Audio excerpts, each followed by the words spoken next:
The drinks firm behind Tennents Lager has said the removal of glass from the deposit return scheme would put jobs and investment in Scotland at risk. C&C Group has written to the First Minister expressing serious concerns about the UK government's decision that the new recycling scheme must exclude glass. Well, let's get more on this with our political editor, Campbell. Glenn, just how significant an intervention is this?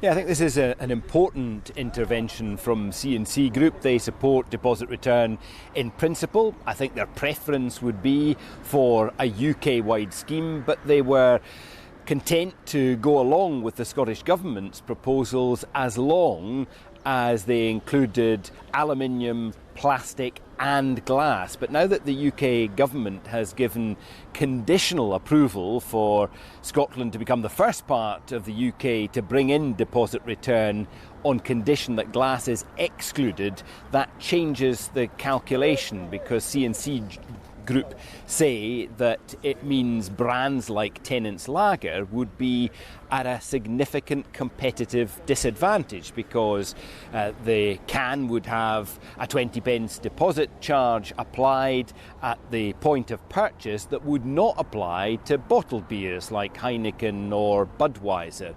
So they say that leaves them with no alternative but to actively seek a UK-wide scheme that the same deposit return conditions would apply in all parts of the UK at the same time, and they're seeking a meeting with Humza Yousaf, the First Minister, to discuss that in the coming days.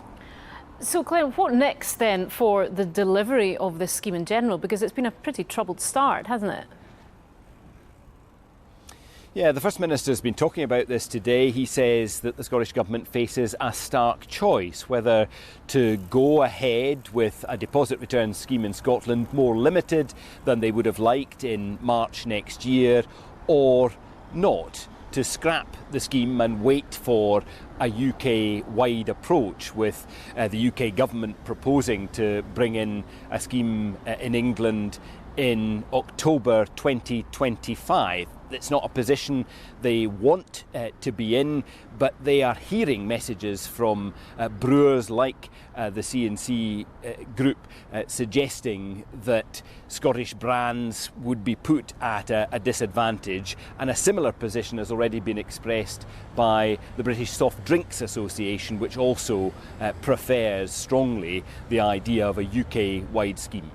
OK, well, we will see what happens next with this. Thanks very much, Glenn.